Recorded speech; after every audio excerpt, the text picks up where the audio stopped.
Hi folks, welcome aboard. We'll be using a second. Just need to sort Facebook out.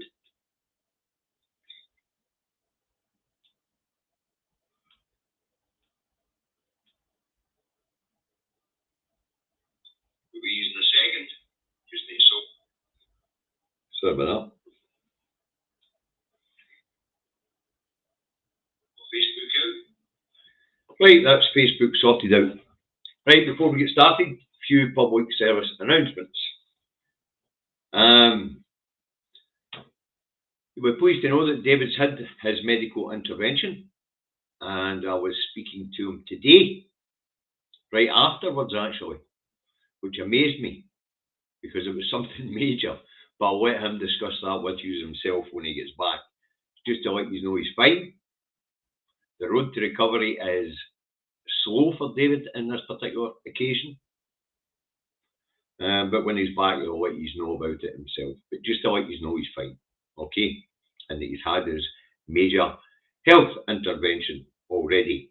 So much for long delays in the NHS. Okay, the second one I'm going to go into because I'm going to do it in order of date. 18th, David did his operation today. 20th, Saturday this weekend, major Independence March being held in Glasgow.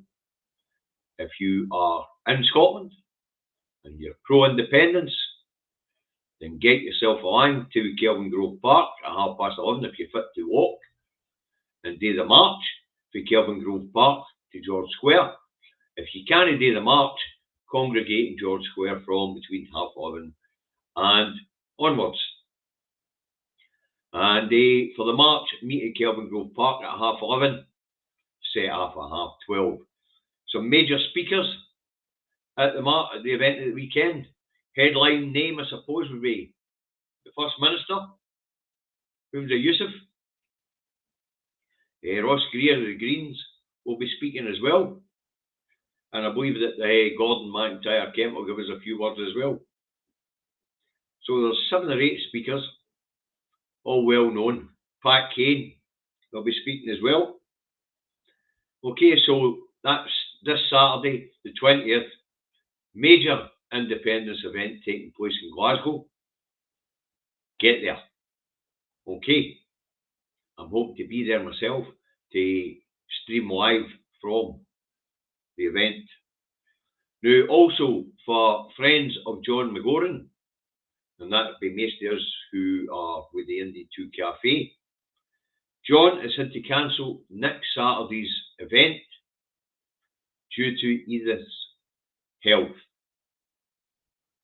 Edith's having a bad time at the moment.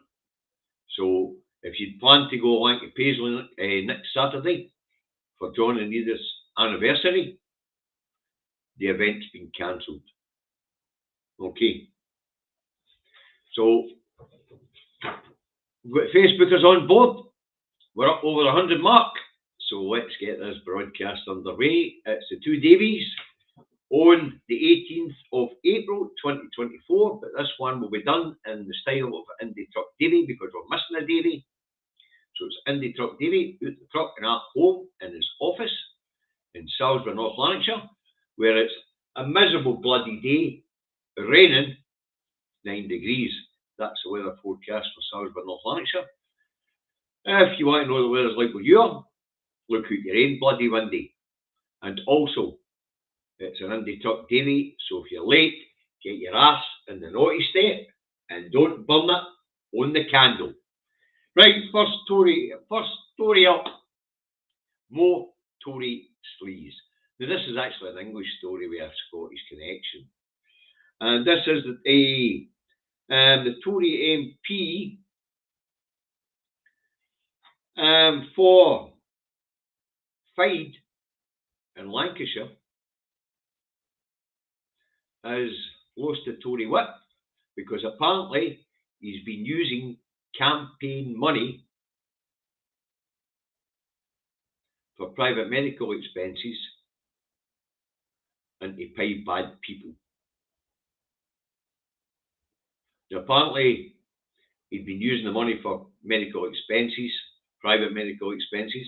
That's not what campaign money's for. But apparently, if you're in the Tory party, you can dip into a campaign fund for that sort of thing, because he's registered that as a register of interest, apparently. And the paying bad people thing. Apparently, he got hooked up with some geezer on Grindr who took him to a party where he got blind bloody drunk and God knows what else, and threw up all over the place, so they wouldn't let him go until he coughed up $5,000 to cover the damages. Now, apparently, this Tory MP phoned up a 78-year-old aide. I imagine that's a parliamentary aide, but they're still doing working at 78, God knows. Wages must be crap. Anyway, and had him transfer the money for campaign money to his account so he could pay off these bad people that he met in a gay sex dating site. Anyway, when the allegations initially broke,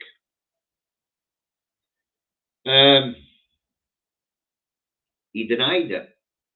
They broke apparently a few months back or 3 weeks back in the Times. But you know what's funny about this is, Tory sleaze, it's a never-ending river of ooze. You know, this time it's no tractor porn. This time it's no sexually abusing parliamentary aides or groping other male MPs. Chris Pincher.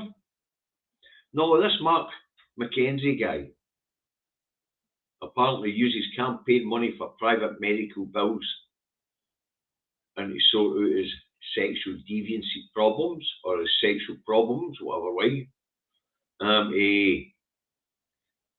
So, where's the bloody tent? Anyway, apparently there's an investigation into this, and he's lost the whip. Now, there's a Scottish angle to this, as I said. Now, we're mentioning the tractor porn guy, Neil, whatever his name was, and we've mentioned Chris Pincher. Now, in order to find out who they were and what their background was, I had to use Wikipedia or their Parliament page. This guy, I read 4 articles about this guy, and they all mentioned that he was from Scotland. In fact, it's a bit like they're unconsciously stereotyping this guy. You know the way we're stereotyped as drunks and thieves and put in a corner out the road where we can't do any damage, as Ruth Davison, Baroness Ruth Davison said. Because I read a couple of Scottish articles on this guy and a couple of articles in England on this guy. And every article covers the fact that he's from Scotland, from Ardrossan in Ayrshire.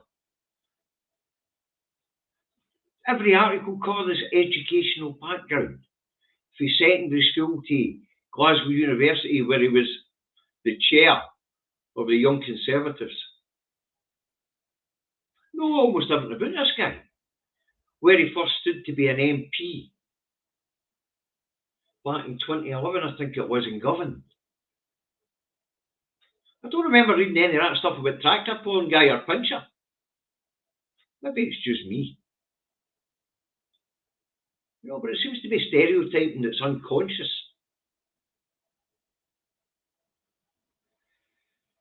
Right, I just thought it was an interesting one. You know, talk about fraudulent misuse of party funds in tents in Nicola Sturgeon's garden. Where's the tents for Angela Rayner? Where's the tents for this guy? No real. But hey, I wonder if it's tied into the Willygate saga.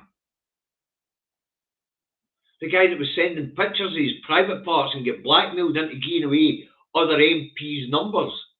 I wonder if this is tied in. But both gay men.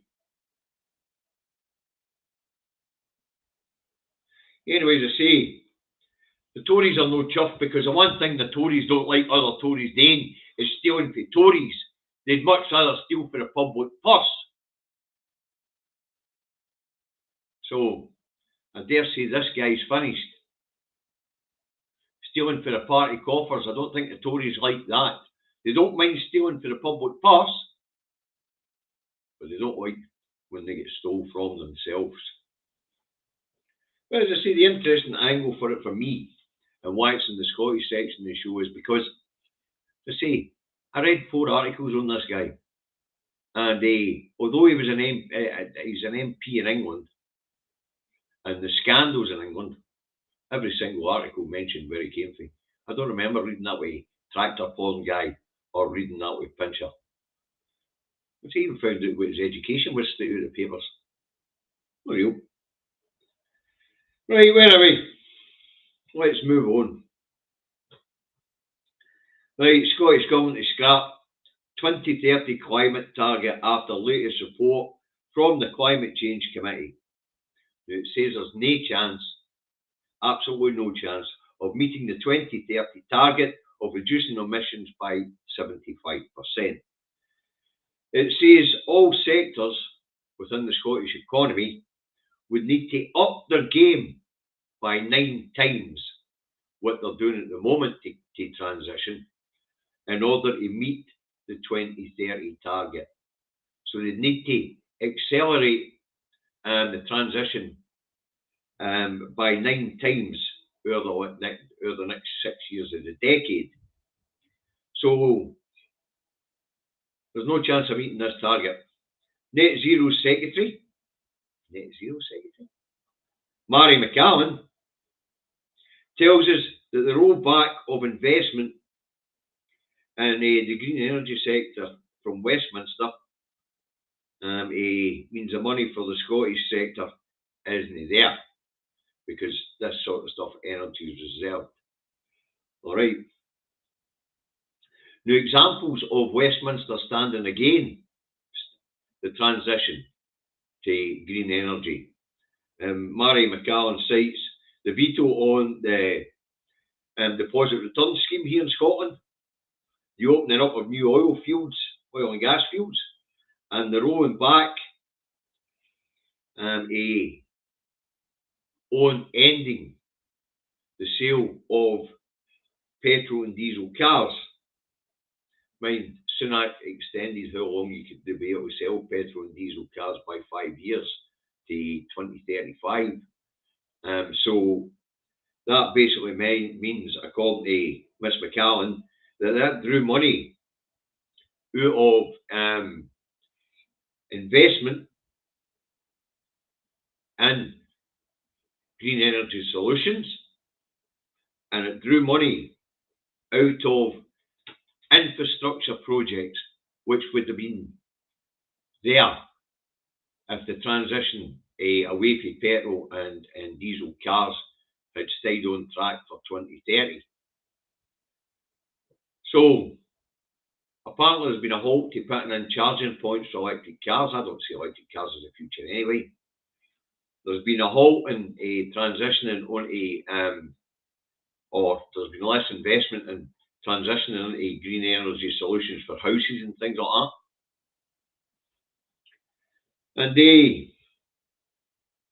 so there's money getting dragged out the sector. So the Scottish Government hasn't got money because energy is reserved. The Scottish Government just doesn't have any spare cash to invest in the sector itself. None. Even money coming in for licensing doesn't cover it. You know. So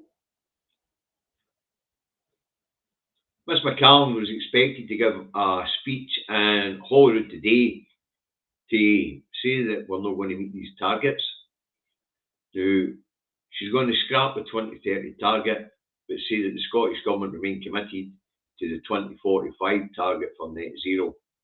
Not going to happen as long as we stay in the Union. As long as energy policy is reserved, ain't going to happen. As Miss McCallum went on to say, and she's pretty well peeved off that Westminster are ignoring the dual problems that are facing the planet at this point in time.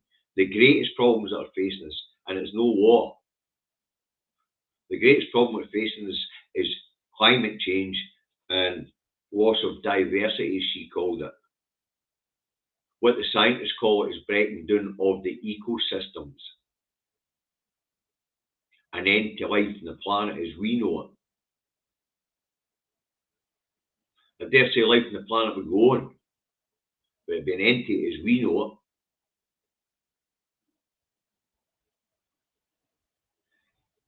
So there you have it, children and grandchildren. The choices of your parents and our government, and why do I say your parents and our government? Because it's your parents that voted for this government, is to tell you you've no future. And the fact that Labour rolled back on their promise to invest 28 billion in boosting the green energy sector, it's also taken away the chance of any growth that the UK might have had. So not just you're not going to have any planet to live on. You wouldn't have went a day here anyway. The market's F, but we'll get a bit more of that. For people who run the market economy, they seem thick as mints. Right, talking about having to leave this union in order to get ourselves to net zero. This brings us to the SNP leader in the House of Thieves and Carpetbaggers, or Westminster, to those outside Scotland. I mean, Westminster is so corrupt at this point in time, it made a banana republic look innocent. Man. Anyway, Mr. Flynn brings up independence and asks Sunak about Gordie Brown. Now, I mentioned this in passing on Monday, but only mentioned it because he was making the speech on Monday. Now, what I said on Monday was Gordie Brown's been dragged out his crypt to bemoan the strength of the Yes movement. Right, his speech was a wee bit wider than that. All right, so Stephen Flynn asks Rishi Sunak at PMQ yesterday, if he agreed with his predecessor, Gordon Brown, that the forces ripping the union apart were stronger than the forces holding the union together. You know, now in Gordie's speech, what he was talking about when he was talking about the forces that are ripping the union apart, well, the first one is England's move to the right. It's repulsing the rest of it. Well, actually, it's not, it's the last one, but you've got the Scottish independence movement and the horror that we are looking at down that road. You've got a growing Welsh independence movement. You've got a rising movement for reunification in the north of Ireland. And you've got England's move to the right repulsing us all. And I mean us all. England's move to the right is not just repulsing us, it's scaring us.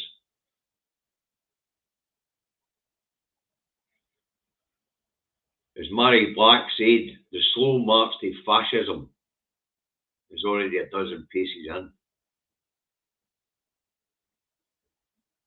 You know. So Gordie tells us that the forces ripping the union apart are stronger than the forces that bind us. So Stephen Flynn brings it up, and he asks if, like the Labour Party, Sunak intends to continue denying the will of the Scottish people. Of course, Sunak says, you've had your vote. Shut up, Jock, get back in your box. He screams of once in a generation.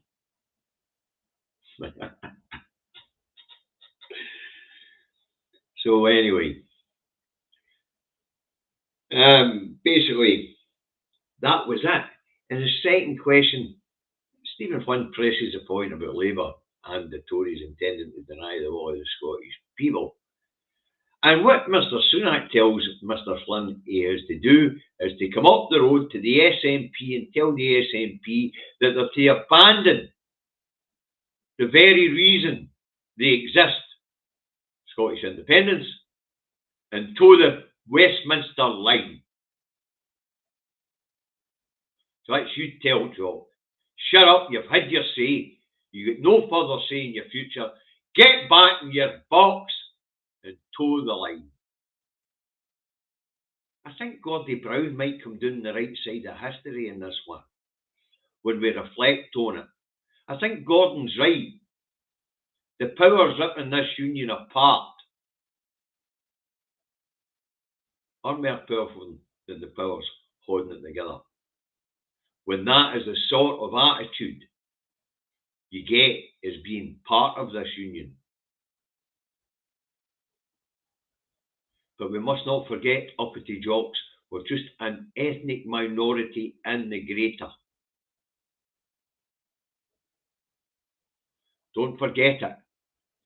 Scotland, our land isn't ours. It's just a colony and part of the greater. We're just an ethnic minority within the greater, apparently. It's a fine example of why the powers ripping this union apart are more powerful than the powers that are trying to hold it together. The will of the peoples, and note I say peoples, will stand.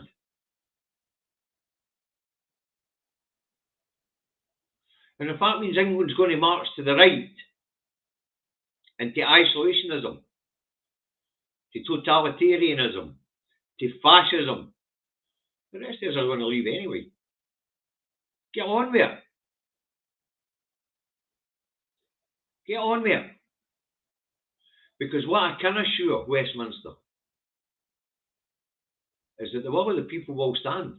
And Gordon Brown's right on this one.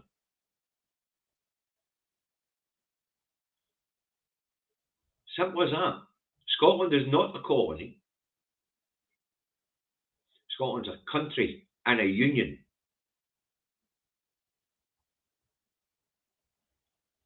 And if we choose to leave it, we shall. If you tell us we can't use your system to have a say, we'll use our system to have a say. It'll still be legitimate. It'll still be a democratic event. It'll still be the will of the people, and it will stand.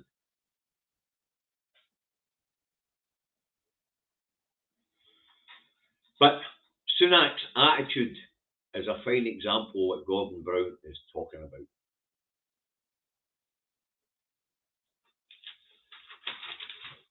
Get a wee bit more of the democracy thing. A wee bit further in. Right, folks, here in Scotland, minimum unit pricing for alcohol to rise from 50 pence to 65 pence.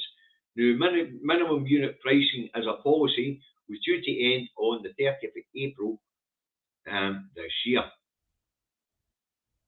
But MSPs voted to continue with the policy and to increase the unit price by 15 pence, as I said, right? Now, the increase will come into effect on the 30th of September 2024. Drugs and Alcohol Policy Minister Christine McKelvey says she's guide chuffed the MSPs have voted to continue this legislation. Now, as we know, folks, multiple studies have been done now into minimum unit pricing. And it would appear that the Scottish Government have been vindicated by numerous studies, by numerous World Health experts, vindicated in fighting the drinks industry, our competition laws for the UK and Europe, all the way to the European courts.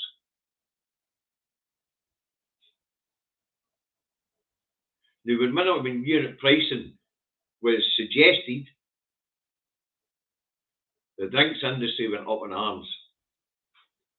And when the legislation was passed, the drinks industry went to court to try and stop it.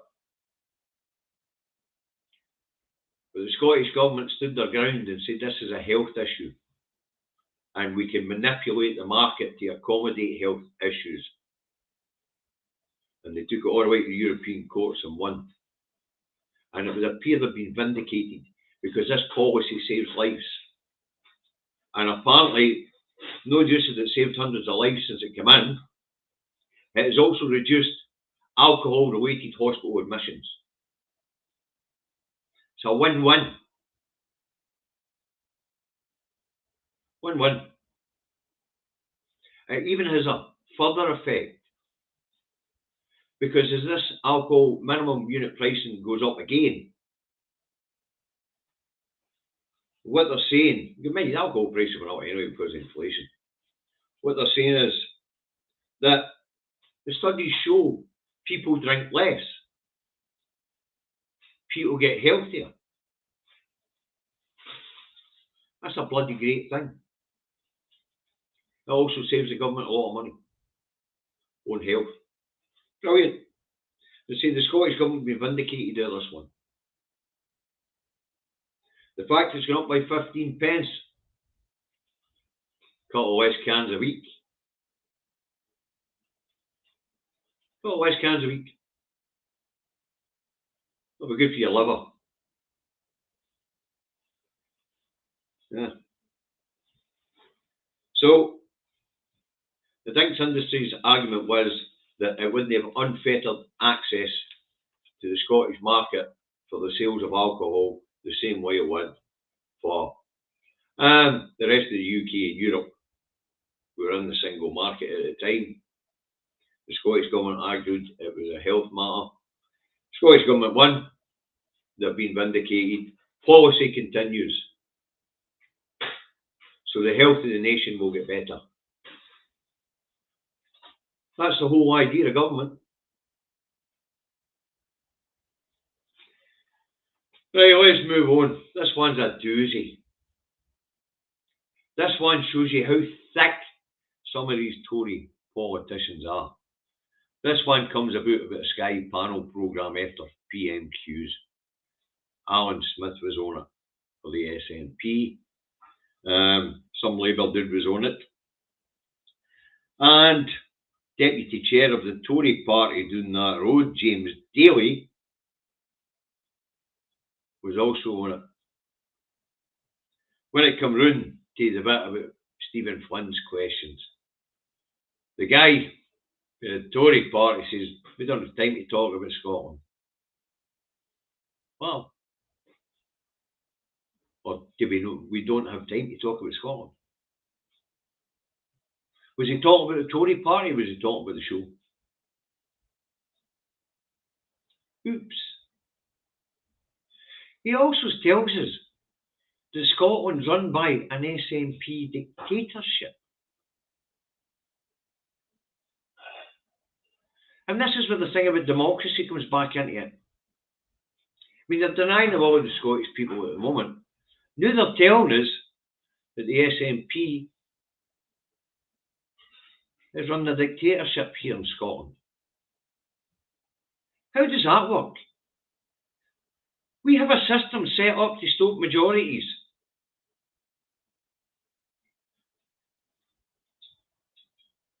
We've had minority governments. We've had coalition governments. There's only ever been one majority. Only ever happened once, and that was a fluke. To be fair, it was a fluke. At the moment, there's a coalition government. SNP Green. The SNP don't have a majority. So you say that it's a dictatorship. It's mental. And it shows you how ignorant this guy is, this Daly. deputy chair of the Tory party. He obviously hasn't watched the Holyrood Chamber. It's a far better debating chamber than the Punch and Judy shows that you watch in the House of Thieves and Carpetbaggers, which is all drama. And the Cuckoos and the Nest along there in Holyrood try to do the same thing there. But they're up against real better debaters and people who actually take the time to study the subject before they hit the flare. If you take away from First Ministers and topical questions, any of the right debates in that chamber along there, they're pretty grown up. When Dross has not thrown his toys out the pram. I don't see much of that down there. When there is a grown-up debate down that road, you get an empty chamber. So obviously this nut job doesn't understand democracy and knows very little about Scotland or its politics. Another reason why this union is drifting apart. No understanding of us as a people, our values, our culture, our politics. I don't get a clue. Okay.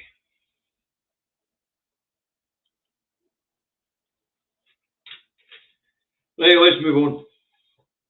Right, inflation fell again.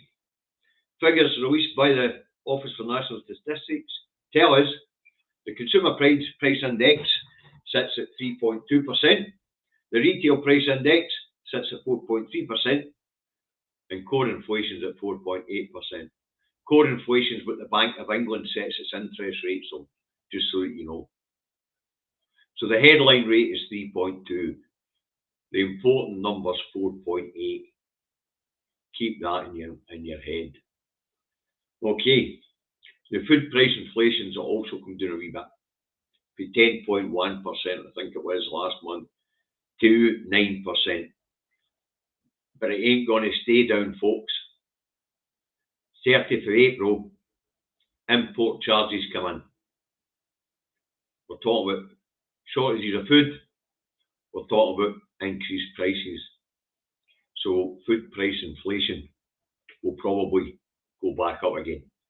How it will affect headline inflation or core inflation, the one that the Bank of England uses to set its interest rates, that remains to be seen.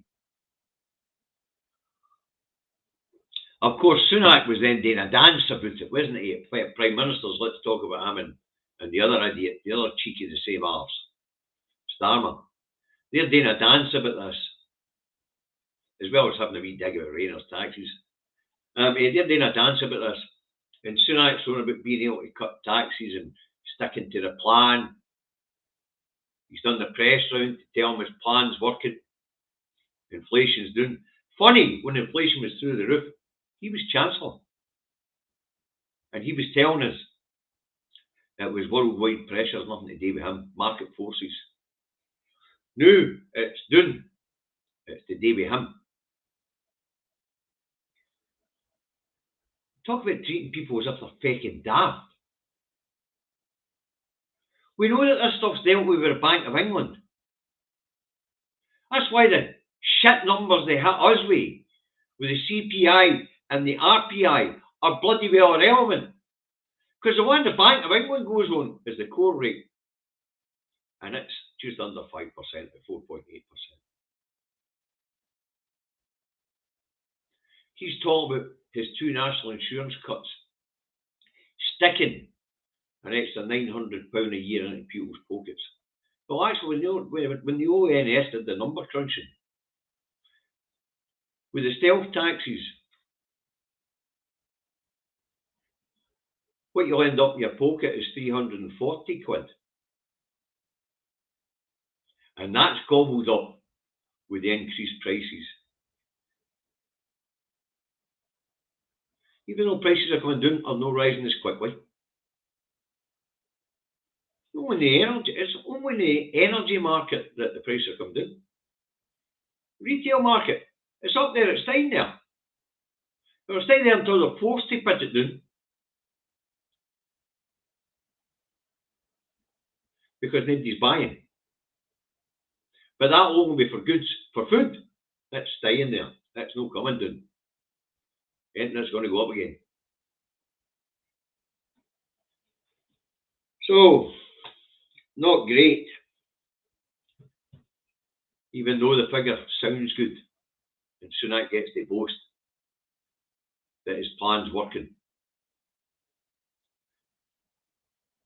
And also, the IMF have downgraded the economic outlook for the UK economy for the third quarter in a row. It had projected growth for 2024 as 1% in October. Come January, downgraded that to 0.7%. April, the IMF have now downgraded the UK's growth to 0.5% for 2024, bouncing back to 1.5% in 2025 apparently. Still very weak. Top growth worldwide, or the worldwide economy is projected to grow by 3.2%. The worst performing economy at the moment is Germany. We growth of 0.2%, but it's expected to bounce back to 2.1% in 2025. Shooting by the UK. Right. Now, the IMF says that the economy will stagnate this year. And by the time it gets to October, it'll be downgrading growth rates for next year. Why? Because the economy is contracting. The Bank of England is predicting job losses to the tune of 250,000 by the summer. Politicians are predicting that it won't be bad, because apparently we've got 1 million vacancies. Jobs have got to be where the people are. The jobs have got to be where the people are. And they're obviously not, or the people will be taking those jobs at the moment.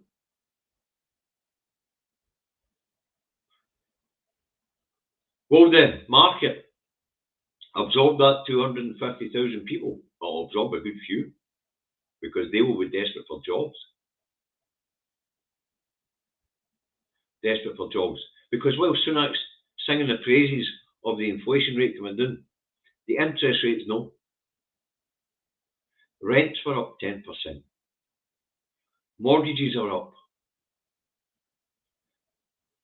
Any disposable income that people have in their pockets is gone, or is very little now. The Bank of England is causing a recession. It's damaging people. And it's drawing money out of the market economy. People can't spend. The economy contracts. People can't spend. Speculators don't invest in the market. The economy contracts. The Bank of England is actually engineering a recession. Let's hope they get the depth of it right before too many people lose everything and are destitute. Remember, 1 million people in the UK are already destitute. 14.5 million people live in poverty, majority of whom are working. The other thing the IMF tells us is that the UK economy since 2019 has been dependent on immigrant workers moving to the UK. According to the IMF figures, we need 350,000 new people coming to these islands each year just to maintain the economy as it is. Not to grow it, just to maintain it. 350,000. There must be more than that coming at the moment. Oh, well, maybe no, because it is a shrinking economy. Because apparently we're losing about 600,000 a year who are leaving the UK for better opportunities elsewhere. Or maybe just retiring and going to live in the sun somewhere. But if that amount of people are leaving, must need at least that amount of people coming back in. They're saying unless 250,000 of them are retired. Possibility. Right, so yeah, it looks no brilliant. It just isn't brilliant. And without redistribution of wealth, it ain't going to get any better. This system is broken. Yeah. And the people who are running the economy are illiterate. If you've got a free market economy, you need people to spend in that economy.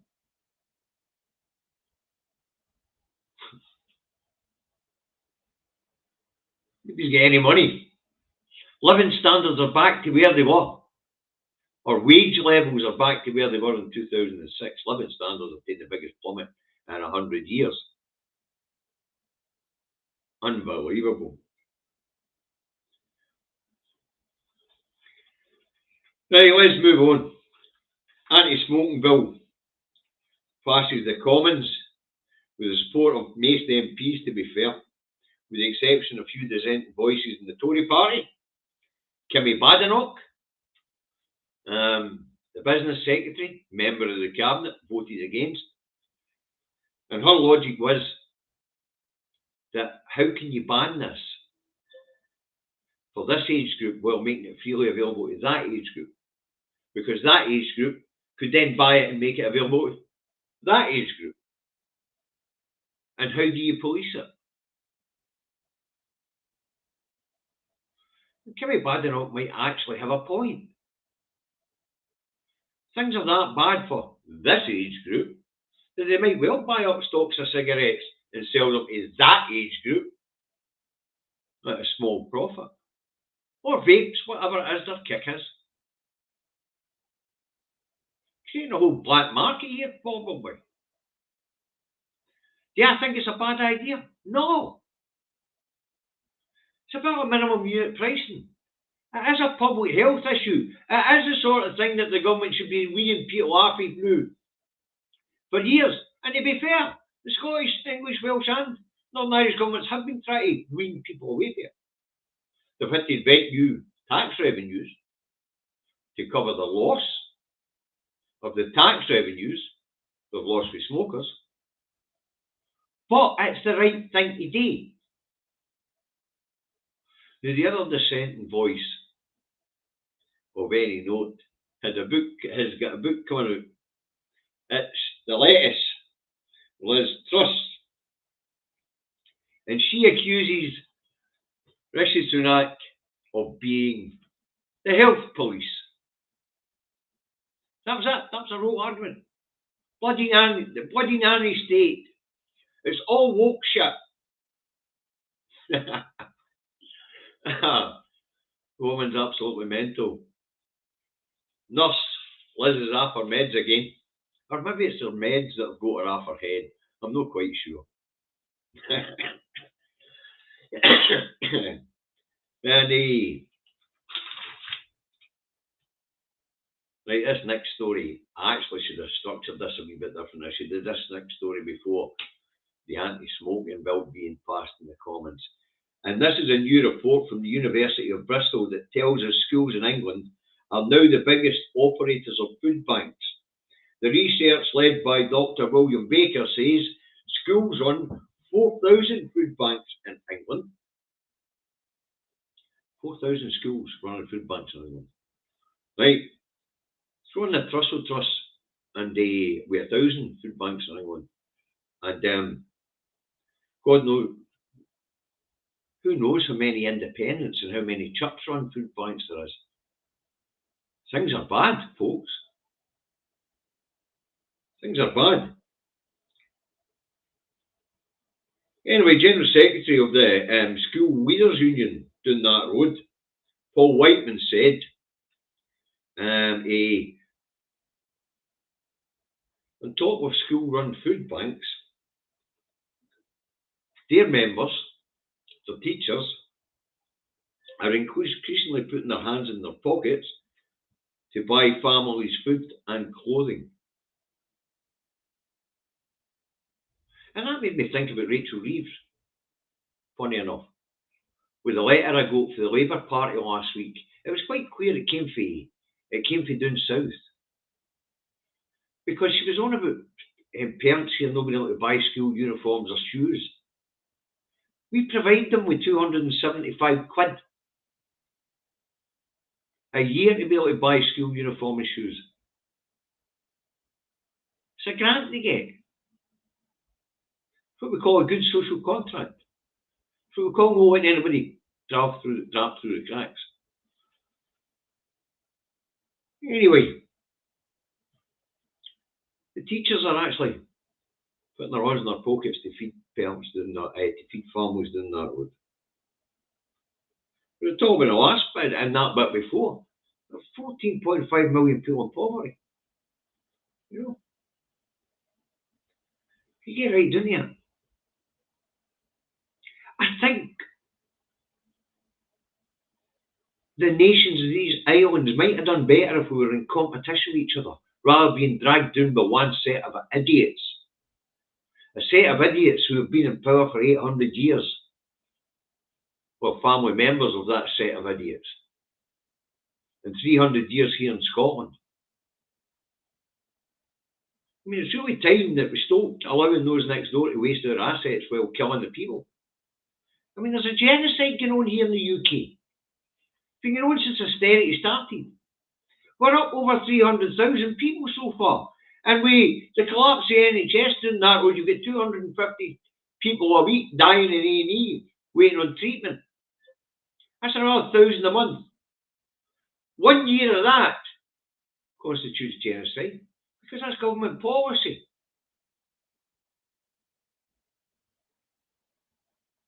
There's a genocide going on. And this is what we're talking about when we talk about duty of governments.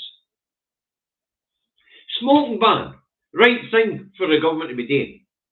It's in the interest of the health of the population. Starving them with austerity isn't in the interest of the population.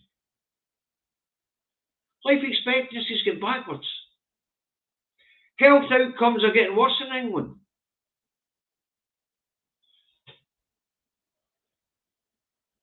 And we're being dragged down with them, folks. It's their choices.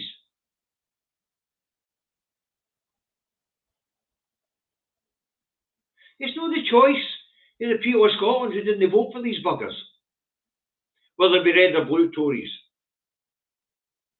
It's not the choice of the people of Wales. It's the choice of the people of Northern Ireland.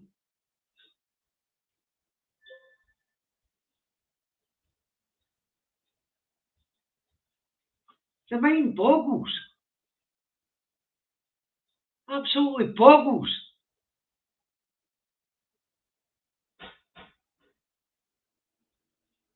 It makes this shit that's happened had they been in the manifesto.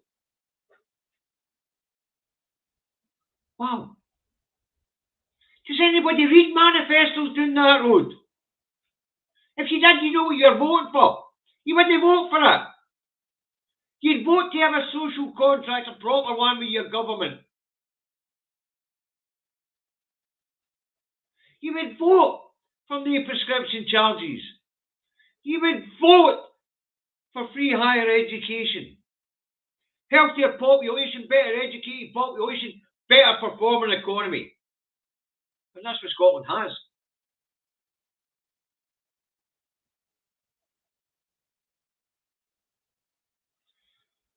Okay. 4,000 food banks and schools. 4,000 food banks and schools. I wonder how many schools here are running food banks.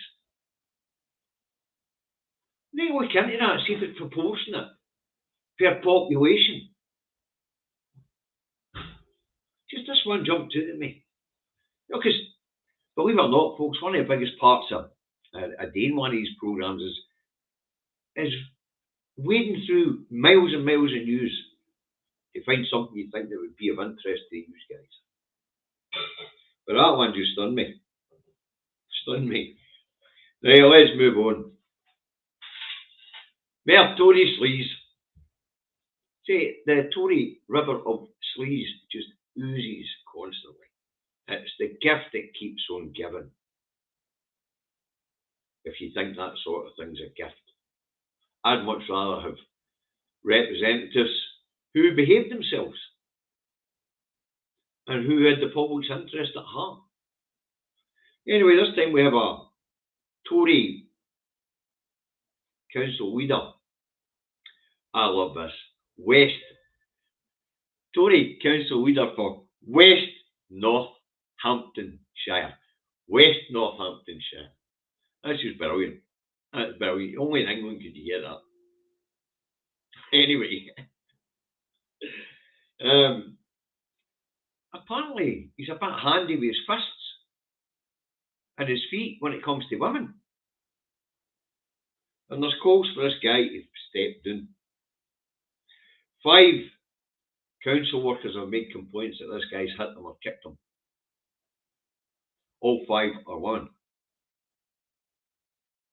So there's a vote of no confidence going on in this guy, but really, apparently he's been hitting these people for years. And they're only just speaking up about it. Well, the incidents have happened over many years and they're only just speaking up about it. Anyway, apparently this guy, Mr. Nunn, Mr. Nunn. Apparently this guy has got a track record. He was charged in 2003 and found guilty of 2004 of beating a previous wife. And apparently he served community service for it. But you've got to say, I mean, his previous wife was called Janice Nunn, apparently. She left him after the incident. No surprise. But you've got to ask yourself, how did they manage to get to being the council leader? How did they manage to get selected for public office? Was nobody vetting these people? Well, if you look at Reform UK, apparently not.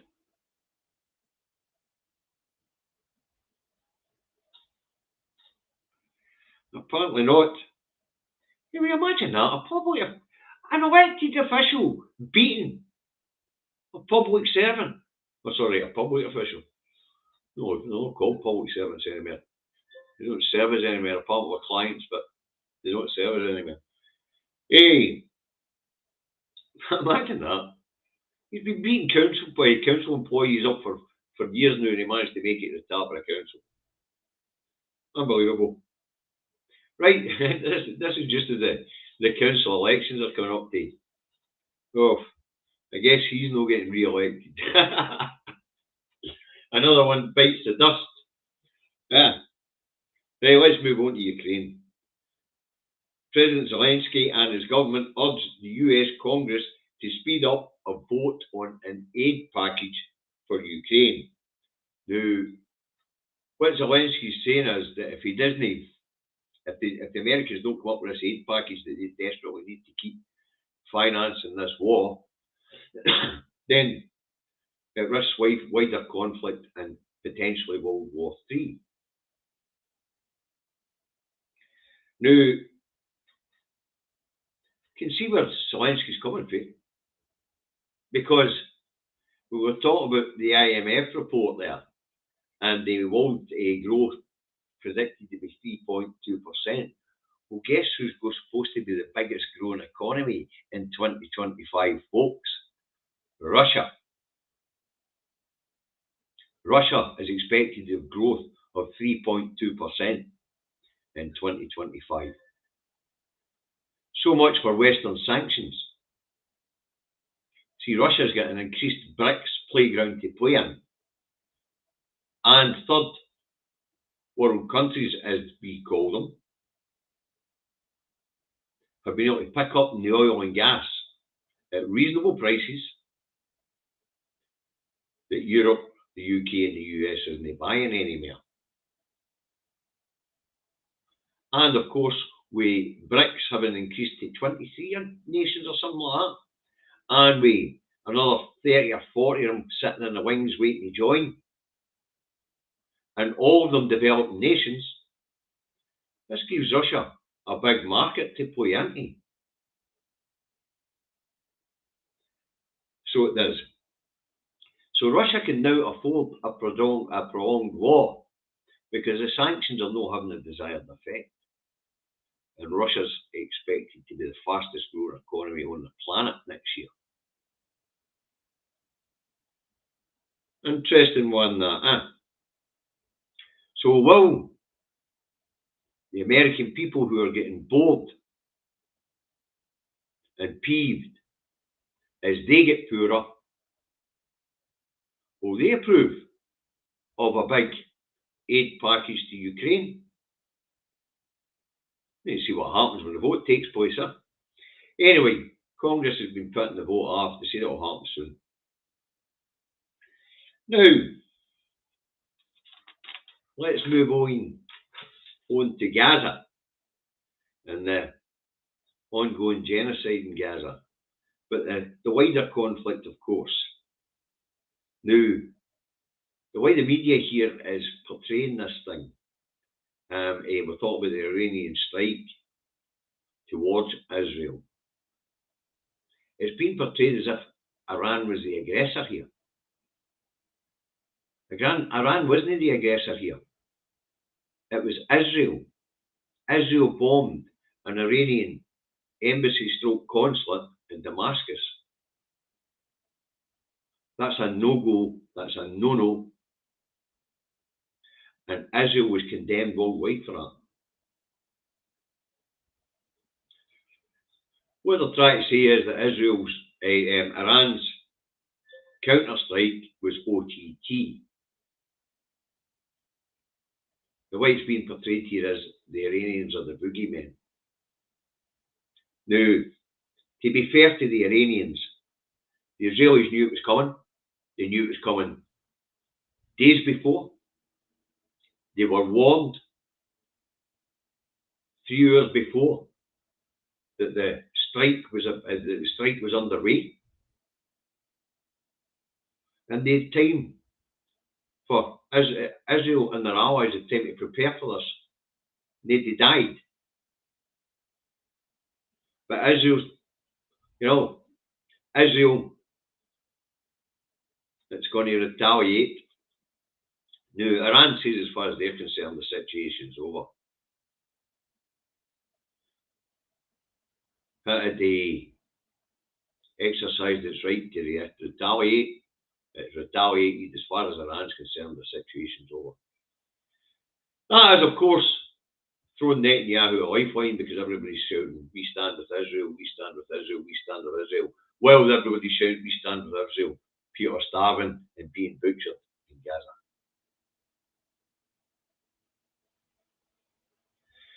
Anyway, the West and Europe have tightened sanctions on Iran. But like Russia, Iran doesn't give a fuck. Iran's a major oil producer, and Iran's now got the BRICS trading bloc to trade with. Iran's not isolated anymore. It has access to the BRICS economic bloc. So, like Russia, the sanctions won't affect Iran. Iran's got a bigger playground to play in. And we're not just talking about the permanent members of BRICS here, we're talking about the associate members and those who are applying to be members. The big playground now. The world order is changing. And it is a dangerous time in the world. The sanctions don't work anymore. Brits have got access to bigger populations than the rest of us. We've got bigger markets to play in. There's a change coming, and these are dangerous times, and fraught with outside problems too. We've got climate change, we've got the problems that we could be watching, the decline of our ecosystems. We've got mass population movement.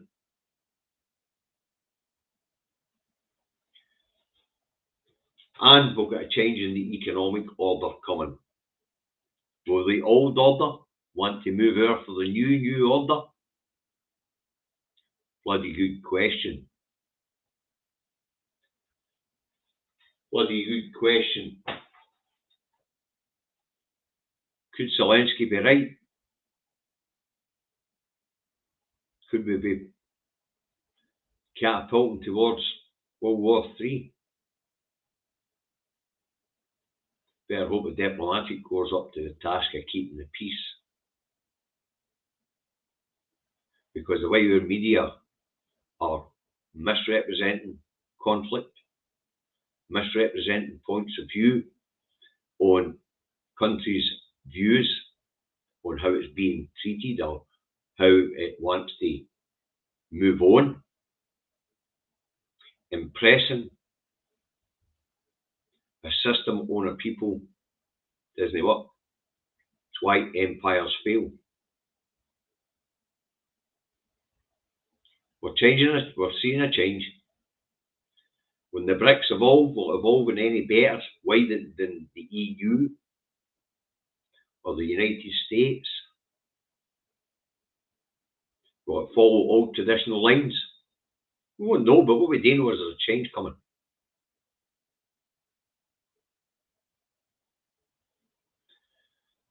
Let's hope the diplomatic corps are up to it, because they're the ones that are going to sit around the table while the loonies and the governments are rattling their fucking cans and cabers and swords. We need to hope the diplomatic corps up to the task of keeping the heat and keeping the peace. Because they're the guys that are going to sit about eating the honey flavoured turd cakes. Simple as that. Right. Well, Peter Muro's being interviewed again, is he? Must be an election coming.